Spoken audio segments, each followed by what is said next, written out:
জুলাই জাতীয় সনদ নিয়ে দলের অবস্থান পরিষ্কার করেছেন স্বরাষ্ট্রমন্ত্রী সালাহউদ্দিন। পররাষ্ট্র মন্ত্রণালয়ে নিজের উপদেষ্টার পদায়ন চান জামায়াত আমির। মধ্যরাতে লাইভে এসে যে প্রতিশ্রুতি দিলেন হাসনাত আব্দুল্লাহ। বাংলাদেশে গণতন্ত্র মুক্তি পায়নি, নাসিরউদ্দিন পাটোয়ারি। সংসদে কেন যাচ্ছেন জানালেন নাহিদ ইসলাম। সংবিধান সংস্কার পরিষদের সদস্যদের শপথ গ্রহণ এবং জুলাই জাতীয় সনদ নিয়ে চলমান বিতর্কের মধ্যে বিএনপির অবস্থান পরিষ্কার করেছেন দলটির স্থায়ী কমিটির সদস্য ও স্বরাষ্ট্রমন্ত্রী সালাউদ্দিন আহমদ। তিনি বলেন, জুলাই জাতীয় সনদের প্রতিটি শব্দ ও অক্ষর বিএনপি ধারণ করে এবং তা বাস্তবায়নে দলটি অঙ্গীকারবদ্ধ। একই সঙ্গে বিএনপি যে নির্বাচনী ইশতেহারের ভিত্তিতে জনগণের ম্যান্ডেট পেয়েছে সেগুলো বাস্তবায়ন করা হবে। মঙ্গলবার সুপ্রিম কোর্ট আইনজীবী সমিতি মিলনায়তনে বাংলাদেশ জাতীয়তাবাদী আইনজীবী ফোরাম আয়োজিত গণতন্ত্র আইনের শাসন, মানবাধিকার সুরক্ষা ও সুশাসন প্রতিষ্ঠায় বর্তমান সরকারের প্রতি আইনজীবী সমাজের প্রত্যাশা শীর্ষক আলোচনা সভা ও ইফতার মাহফিলে তিনি এসব কথা বলেন।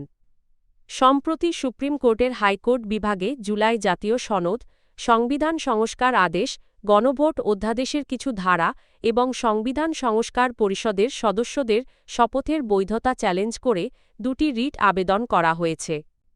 এ বিষয়ে আদালত রুল জারি করেছেন। জাতীয় সংসদে বিরোধীদলীয় নেতা ও বাংলাদেশ জামায়াতে ইসলামীর আমির ডা.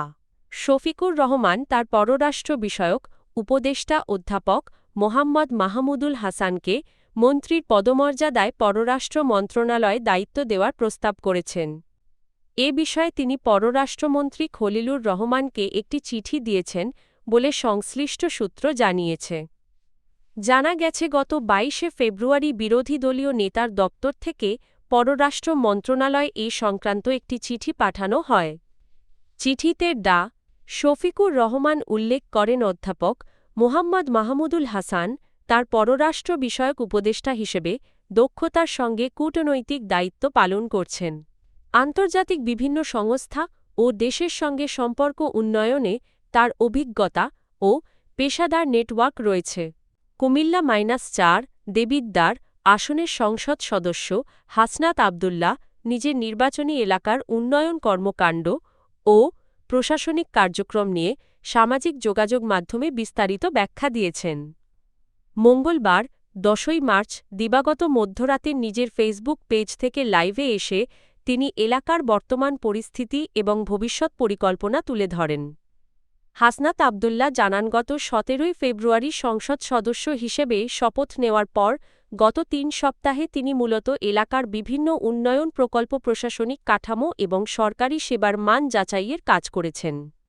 তিনি বলেন, নির্বাচনের আগে দেওয়া প্রতিশ্রুতি অনুযায়ী দেবিদ্বারের সব সরকারি কার্যক্রম স্বচ্ছতা ও জবাবদিহিতার মাধ্যমে জনগণের সামনে তুলে ধরা হবে। দেবিদ্বারের রাস্তাঘাটের দুরবস্থাকে প্রধান সমস্যা হিসাবে উল্লেখ করে তিনি জানান, বর্তমানে সড়ক ও জনপথ অধিদপ্তর এলজিইডি এবং পিআইও কার্যালয়ের অধীনে বেশ কয়েকটি সড়কের উন্নয়ন কাজ চলছে।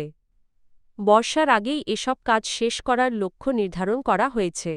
জাতীয় নাগরিক পার্টির এনসিপি মুখ্য সমন্বয়ক নাসিরউদ্দিন পাটোয়ারি বলেছেন, বাংলাদেশে গণতন্ত্র এখনও মুক্তি পায়নি। এ পরিস্থিতি পরিবর্তনে সংবিধান সংস্কার বাস্তবায়নে দেশের মানুষকে ঐক্যবদ্ধ হওয়ার আহ্বান জানান তিনি। মঙ্গলবার ১০ই মার্চ সন্ধ্যায় রাজশাহী টিটিসি মাঠে আয়োজিত এনসিপির বিভাগীয় ইফতার অনুষ্ঠানে বক্তব্য দিতে গিয়ে তিনি এসব কথা বলেন। নাসিরউদ্দিন পাটোয়ারি বলেন, একটি গণতান্ত্রিক সরকার প্রতিষ্ঠার পূর্বশর্ত হল স্বচ্ছ ও বিশ্বাসযোগ্য নির্বাচন। কিন্তু সাম্প্রতিক নির্বাচনে নানা অনিয়ম ও ভোট কারচুপির অভিযোগ উঠেছে বলে দাবি করেন তিনি। তিনি বলেন, তাদের রাজনৈতিক লড়াই মূলত ফ্যাসিবাদী ব্যবস্থার বিরুদ্ধে এবং দেশে আর কোনো ধরনের ফ্যাসিবাদী শাসন ব্যবস্থা দেখতে চান না। রাষ্ট্রপতি মো. সাহাবুদ্দিনকে অপসারণ করে গ্রেফতারের দাবি জানিয়েছেন জাতীয় নাগরিক পার্টির এনসিপি আহ্বায়ক নাহিদ ইসলাম। মঙ্গলবার 10ই মার্চ সন্ধ্যায় রাজশাহী টিটিসি মাঠে আয়োজিত এনসিপির বিভাগীয় ইফতার অনুষ্ঠানে প্রধান অতিথির বক্তব্যে তিনি এ দাবি জানান। জাতীয় সংসদের বিরোধী দলীয় চিফ হুইপ নাহিদ ইসলাম বলেন তারা 12ই মার্চ অনুষ্ঠিত হতে যাওয়া সংসদ অধিবেশনের জন্য অপেক্ষা করছেন। তবে কোনো ফ্যাসিবাদের দোসরের বক্তব্য শোনার জন্য নয়ব্রং সংস্কার বাস্তবায়নের লক্ষ্যে সংসদে যাচ্ছেন বলে তিনি মন্তব্য করেন। তিনি বলেন দেশের জনগণ নির্বাচনে সংস্কারের পক্ষে রায় দিয়েছে। সেই রায় বাস্তবায়ন সংবিধান সংস্কার পরিষদ গঠন এবং উচ্চকক্ষ প্রতিষ্ঠার বিষয়ে সরকারের কাছে জবাবদিহিতা নিশ্চিত করতেই তারা সংসদে অংশ নেবেন।